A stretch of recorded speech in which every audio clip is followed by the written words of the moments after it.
او د هغه ملګري انصر علي خان صاحب او پیر طیب الرحمن صاحب او زما په وینه او په مینه شریک ډېر عزتمندو پښتنو ملګرو زما نه مخکې ټول تقریبا په خپل طرز هر چا خبرې وکړي زه خو اول د دوی ټولو ملګرو مشکور یم چې ما ته دوی دومره عزت راکړو چې زه نن د باچا خان او د ولی خان په کلیزه کې تاسو سره مخ په مخ ولاړ یم زما خپل ځاني خواهش وي ځکه چې داسې موقع کله کله وي چې د خپل وطن نه بهر د ملګرو سره لیدل کتل شي او خبرې وشي محفوظ جان صاحب ما ته وایي چې د لیکچر غونتې خبرې به نه کړې د تقریر غونتې خبرې به کړې نو ما ته دا لا پته نشته چې دې کې هم فرق کوو ځکه چې زه خو تاسو ټول به ښه خبره مې او دلته ذکر خیر هم شو یو خو د باچا خان په حواله خبره ده داسې نه ده چې څوک ترې خبر نه دي خو دا یاد د دې دپاره چې زما نه مخکې څنګه ملګرو وي چې مونږ دا احساس پیدا شي چې آیا مونږ په هغه مشرانو په لار روان یو که نه بیا ولی خان غوندې عظیم سړی چې نن دا دواړه شخصیتونه په یو ځای د هغې ورځ منځلې کېږي یو خو د باچا خان د عدم تشدد په حواله چې دلته کوم ذکر خیر شو دا د ټولو ملګرو په کار دی چې مونږ په دې خبره ځان کلیر کړو چې عدم تشدد د یو ذهن پیداوار نه دی دا انسانی فلسفه نه ده دا د قدرت دننه چې کوم تقسیم دی چې شر او بد خو خراب داسې تشدد عدم تشدد او دا د قدرت چې کوم سیستم دی دا په هغې کې موجود چې کوم دی د فطرت تقاضا ده دا چې د انسان سره څوک تړي یو خو خدای پاک خپله په قرآن کې چې کوم دی د عدم تشدد په حواله ډېر وضاحت سره خبره کړې ده او شر نه چې کوم دی پناه غوښتې ده فساد کوونکي خلکو چې کوم دی د هغې نه پناه غوښتې ده د فساد د ختمېدو د فساد نه نفرت د هغې دویم نوم دی عدم تشدد دا خدایي فلسفه ده د مظلوم فریاد او د مظلوم په سر لاس خل او د ظالم سره حساب کتاب کول او په خپل ځان زیاتې یا ظلم تیرول او د بل سړي سره حساب کتاب کول دا د عدم تشدد فلسفه ده بیا خدای پاک د دې فلسفې اظهار د پیغمبرانو په شکل کې کوي او دا خدای فلسفه چې عیسی علیه السلام د خدای پاک د طرف نه چې د خدای د ذات نه پس یو پیغمبرو چې هغه به مړي ژوندي کول دلته به زما زیات ملګري د دې خبرې نه خبرې چې دا عیسی علیه السلام مړي ژوندي کول د دې معجزې ضرورت څنګه پیدا شو ځکه پیدا شو چې تاسو نن موږ مخامخ ناست یو ډېره لویه دنیا ده او جدید دنیا ده نن هم د کینسر علاج نشته په هغه شکل کې چې څنګه په کار دی خو د عیسی علیه السلام په وخت کې د کینسر علاج و طبیبانو به علاج کو خلکو عقیدې کمزورې شو په طبیبانو ایمان وروړل شروع کړ نو خدای پاک عیسی علیه السلام نه دا معجزه ځکه ورکړه چې طبیب خو بیمار روغولی شو خو مړي کې عیسی نه شو اچولی دا افضلیتو او بیا ننم چې پیدایشي روم وي د هغې علاج نشته عیسی علیه السلام د معجزې په ذریعه به د هغې علاج کو هغه پیغمبر چې هغه مړي کې ساه اچوله چې کله تبلیغ ته ووته نو چې چا به په یو مخ و نو بل مخ به یې ورته ونیول چې خیر دی د انسانیت په خاطر د قوم د خدمت په خاطر او د خدای د وحدانیت په خاطر که ته ما په بل مخ ومخې زه به برداشت کړم هغه به ورته بل مخ ونیول نو چې کوم شخصیت مړی ژوندی کولی شي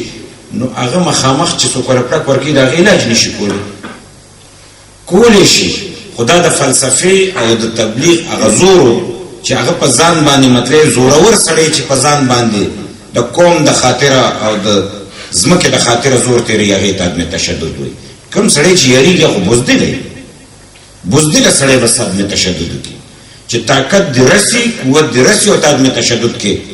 دې ته چې کوم دی دا خدای فلسفه ده او پیغمبري فلسفه ده او ګرانو ملګرو د دې نه پس ته د نوې دنیا د امریکې مارټن لوتر چې کوم دی هغه د عدم تشدد په بنیاد باندې خپل قوم چې کوم دی د مخې ته کو د هغې خدمت یې کړی دی په رشیا کې لیو ټالسټای چې کوم دی هغه د عدم تشدد په نوم باندې ډېر لوی چې کوم دی نو تحریک چلولی دی دا عجیبه خبره ده چې دلته به خلک وایي چې ګاندیجي ډېر لوی سړی و ډېر عظیم سړی خو په هندوانو کې خو عدم تشدد ډېر اسان دی ځکه چې هغه غټه غوښه خوري نه هغه دومره سوړي هغه د جنګ اړو هغه کې خو عدم تشدد خو په پښتنو کې معنی لري چې د یو پولي او د پټي په سر سلسل مړي کوي او غوسه نه یخي او په دې قوم کې په حقیقت کې چې باچا خان د عدم تشدد فلسفه خپله کړې وه دومره جذبه پکې پیدا کړې وه چې د باچا خان د عدم تشدد د ملګرتیا 1,00,000 رضاکار فوج چې کوم دی باچا خان پیدا کړی سرخپوش 1,00,000 رضاکار چې دا د دنیا په مخ چا رضاکار فوج نه دی پیدا کړی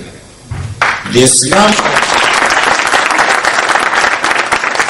اسلام په فوج کې مالی غنیمت شته د باچا خان په فوج کې جنګ نو مالی غنیمت به د کوم ځای سکوت چې کوم دی د قوم په خدمت سرشار د عدم تشدد فلسفي په بنیاد او داسې نه ده یو دوه درې مثاله زه تاسو ته به د هغې په دې بنیاد درکړم چې په کتاب کې هم د هغه د باچا خان ذکر شته دی د دې 400 یو کساب او انګریز په دې پوه شو چې دا پښتون نه په والو باندې دی نه په جیل باندې دی نه په جیداد ضبط کولو باندې دی دی یریږي نه په یو شیز یریږي چې دی بېعزته کړي او دغه رنګه کساب یې رونیو او په جامع تنوخ کې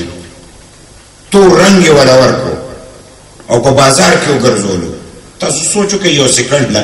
چې مونږ او تاسو یو بل ته ناست یو څوک داسې یو کس راګیر کړي چې اول ته کپړې وباسي بیا ولا تور رنګ ورکړي بیا بازار کې وګرځي او بیا په اخره کې کور ته یې ورویشتو یعنی خپل کور ته چې بې جامو څوک خپل کور ته ورولي بار خو به بیا هم بېعزتي برداشت کړي د خپل کور د زنانو مخکې څوک بېعزتي برداشت کولی شي دا خو مرګ دی نو زمونږ د خدای خدمتګارو هغه د دغې کساب مور هم خدای خدمتګاره وه نو هغه انګریزانو ته وایي چې دی خو ما ماشوم لوی کړی دی خپل کور ته یې بوځه چې ستا مور او ستا خوره چې کوم دی نو وګوري ګرانو ملګرو د عدم تشدد په بنیاد زه خپله د نوخار ضلعې سره تعلق لرم او په هغې کې په تارو کې د باچا خان جلسه وه زه ولاړم او زه چونکې سټوډنټانو مشر ما سپینې کپړې چولې او ډېر نو ما ته یو خدای خدمتګار وایي چې بچې ته نشنلې نو ما ته یو بابا جلسې را خو راغلی وایي دا کپړې دې ډېرې سپینې دي او ډېر پاک صاف ښکاري ما ته لکه چې نشنلې نه ښکاري ما ته بابا زه د کالجانو نشنلې یم زه په سټوډنټانو کې نشنلې یم نو د دې خپو نه پنسي اوچته کړي نو په پنډو کې او په دې دغه کې غوښه نه وه دا ټوله سوځېدلې وه تشه ډوکې داسې لکه چې پنجره ښکاري ما ته وایي بچې دا دلته د پبو په سټیشن کې باچا خان وی چې که تاسو باندې د پاسه آسونه خیږي او که تاسو باندې جیپونه خیږي خوځئ به نه میدان به نه پرېږدئ چرسي نو یې سړک جوړېدو یا شیدلي تارکولو نو یې زما په دې خپو یا شیدلي تارکول واچول نو غوښه پکې وسوځېده او هډوکې پکې پاتې ای ګرانو ملګرو د باچا خان د هغې عدم تشدد یو نظاره دام ده چې په بابړه باندې کله زمونږ دا واقع پېښېده چې دا زمونږ د پښتنو کربلا ده هغه واقع چې کله په پښتنو ګوری ورېدې زمونږ 6,500 کسان شهیدان شو او دغه وخت کې باچا خان ولی خان غنی خان گرفتار او پوره من جلسه وه او کله چې پاغي ګولې ورېدې نو زم سپین ملنګ به وتوي هغه د جلوس کې عادت کو رومبه ګولې دغه په سینه ولګېده نو داسې خو نه چې پښتانه او د 400 پښتانه دا غزي پښتانه به ټوپک یا وسراسکنه خو د عدم تشدد سپیان ایته اجازه نو چې د ګولې په جواب کې ګولې وچلو او دغه ته زنانه راوته او ماشومان او په سر قرآن شریفونو او ورته خدای ته وګوري په مونږ باندې ډز مکو قرآن شریفونو باندې ډز وکي او بیا چې کله زمون خلک شهیدان کېدل نو سپکه زخمیان او هسپتال ته لاړ حکم شو چې د علاج باندې کوي زمون ډیر خلک په دې وجه باندې شهیدان شو که ډاکټرانو علاج کړی نو باید چې هغه بچي خپل ټکولې او لاسونه ټکول او وینې ته نه بيدي او ډاکټر ولا علاج نه کوي او چې کله شهیدان شو نو بیا یو بل اعلان شو چې د دې په سینه کې مې ګولې لګېدلې دي نو د دې ګولو باندې د سرکار پیسې لګېدلې د خزانې نه په پیسې تللې دي نو چې کوم خلک شهیدان شوي دا غي زمکه چې کوم دي نو هغه نیلام کوي د دې ګولو پیسې ته واخلي یعنی د نشنلیانو سینې ارزانې وي او د سرکار ګولې ګرانې دا عدم تشدد داغ باچا خان دغه ملګرو چې په سینې ګولې خوړې او هغه جواب چې کوم دی هم دغه چې د خپل وطن خبره کوله خلکو به وي چې باچا خان او دغه ملګري لیونی شوي دي انګريز په مثال د غر دی او د غر سره سر جنگي سر به مات شي او غر به د زینو نه خوځي نن ټولې دنیا ولیدل چې هغه ظالم انګريز په هغه وطن نشته د باچا خان سپیان شته دا د هغه متشدد فلسفه ګران ملګرو عدم تشدد کې چې څومره زور دی دومره په تشدد کې نشته دی د نیپولین په حواله باندې خبره ده چې هغه نه غټ ظالم جابر نو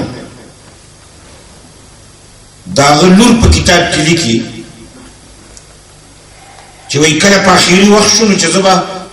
وای زما د پلار چې کوم دینو پارلیمنت د پارم پزمکه کې لارې کړې وي او پټ پټلو پټ براتلو او چې څوک وته مخامخ شوې دی وشتل غواړي وای ما د پلان ته تاسو کو چې څه چل شوی وی راته وی چې زه محسوسوم چې دا سړی را روان دی مولي نو په دې چې مولي نو پکار دی چې زیولم یعنی یریدون کې سړی تشدد کوي کم سړی چې په سر یریږي په ځان یریږي کم سړی چې د سره تیری هغه نه د ګولو نه یریږي او نه چې کوم د ظالم نه یریږي په میدان نه او دا د باچا خان د فلسفي غزور دی چې دې کې مینه مشته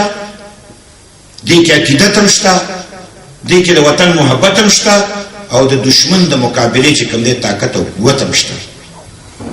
او ځکه چې کوم نن د خدای په فضل سره دا فلسفه په شان دي دا مخ په وړاندې باندې دي او د پښتون غونټه قوم کې د تشدد د فلسفي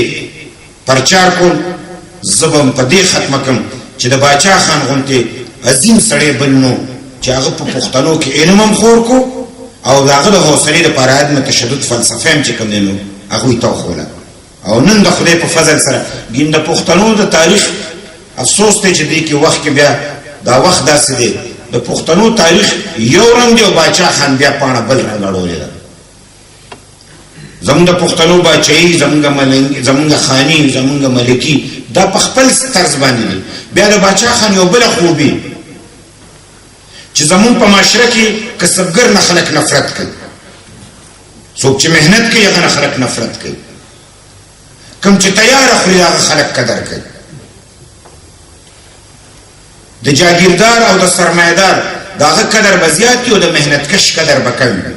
او خصوصا د پښتنو په معاشره کې مونږ ته دا کار خو چې کوم سړي به کپڑا جوړول وای دا جوړا ده جوړا سره بغم خادمه کوي او چې په انګريزانو کې جوړولو وای دا انډستریالیست دی داغه به احترام نو د دې کپڑے جوړولو والا قابل احترام دی او زما کپڑے جوړولو والا جوړا دی دا ارادتن دی خلکو په کس کم سړي چې بلوخي جوړول وي دا کولال سره غم خادي نه کوي کم سړي چې به زمونږ نه سره غم خادي نه کوي اے ګرانو ملګرو ساده الفاظ دي کنن جوړا کپڑے نه جوړې کړي اوس خو د خدای فضل دی اوس خو خلکو ترقی وکړه کله چې موږ همدغه د غریبۍ جون په کلو کې تیرو نو چې دې جوړا کپڑے نه جوړولې نو موږ پښتانه به یو بل ته مخامخ نهستو